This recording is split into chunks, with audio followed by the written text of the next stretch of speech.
Somebody asks a question, why discuss the reason why having the correct Aqeedah is important. Now, if you follow me and you follow brothers like Muhammad Tim Humble, you follow brothers like Ibraheem Hussnayn, mashallah, a lot of the brothers, you'll find that they always speak about this term Aqeedah, and they're always focusing on this word Tawheed, and you'll hear them use the word Shirk. Why is Aqeedah important? Aqeedah, it refers to those beliefs that a Muslim must hold. The creed, what do you believe? What is there in your heart? What is it that you affirm? And what is it that you believe in your heart and you hold that to be the truth? So the Aqeedah of the atheist is that this whole universe and this whole world and himself and everything around us, he holds his Aqeedah is that it came about by mere chance. There was a big bang. And the Hindu, he has his Aqeedah. So what Aqeedah do you hold? What are your beliefs that you hold in your heart and you hold them to be the truth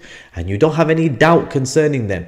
And these are beliefs which you are firm in. This is Aqeedah. And the Muslim has to have the correct Aqeedah, because from the Aqeedah spouts the actions. From the correct Aqeedah spouts the worship. If you believe that you can call upon the dead, then your actions are going to lead you to call upon the dead. That's going to make you a mushrik and you're going to go to the fire for all of eternity. If you believe that this whole creation came about by chance, then you're not going to worship Allah. So Aqeedah refers to those matters that a Muslim has to believe in, and he has full firm conviction in them, and he has no doubts concerning them, and they lead to his actions.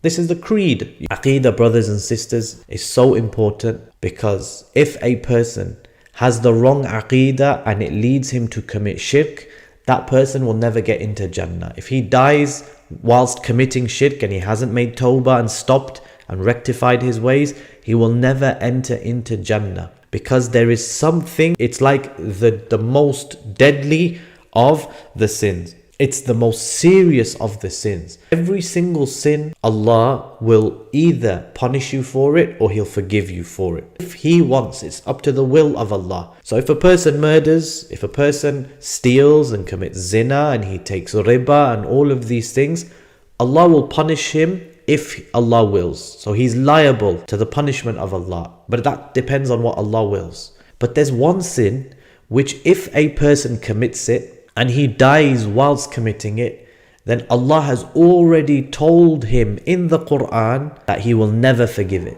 Allah says, إِنَّ اللَّهَ لَا يَغْفِرُ أَن يُشْرَكَ بِهِ. Allah will never forgive that partners be associated with Him. And this is what's known as shirk. And the person who commits shirk, if he dies whilst committing it, meaning he hasn't stopped, if he holds those shirky beliefs, then he will go to the hellfire for all of eternity. And it doesn't matter who he is, because Allah has warned and threatened the best of the people. So if it applies to the best of the people, of course it applies to everybody else. Allah says, وَلَقَدْ أُوحِيَ إِلَيْكَ وَإِلَى الَّذِينَ مِنْ قَبْلِكَ لَإِنْ أَشْرَكْتَ لَيَحْبَطَنَّ عَمَلُكَ وَلَتَكُونَنَّ مِنَ الْخَاسِرِينَ. Allah says, O Muhammad sallallahu alayhi wasallam, وَلَقَدْ أُوحِيَ إِلَيْكَ وَإِلَى الَّذِينَ مِنْ قَبْلِكَ. Indeed, it has been revealed to you, just like it was revealed to those who came before you, meaning the other prophets, the ones who were receiving revelation of the prophets, that if you commit shirk, all of your deeds will be rendered null and void, and you're going to be from amongst the losers. If Allah is threatening Muhammad sallallahu alayhi wasallam, then what about me and you? Allah says, إِنَّهُ مَن يُشْرِكْ بِاللَّهِ فَقَدْ حَرَّمَ اللَّهُ عَلَيْهِ الْجَنَّةِ وَمَأْوَاهُ النَّارِ. Allah says, indeed, the one who commits shirk with Allah, then Allah has made Jannah haram for him, and his resting place is going to be the fire. Now, brothers and sisters, you tell me, what kind of advisor would I be to you? What kind of teacher would I be to you? What kind of brother would I be to you? If I'm saying to you, brothers pray, brothers clean our hearts, brothers don't judge, sisters wear hijab, please, you're amazing, let's all be lovey-dovey. But I don't teach you about the one thing that if you fall into it, it's gonna destroy you.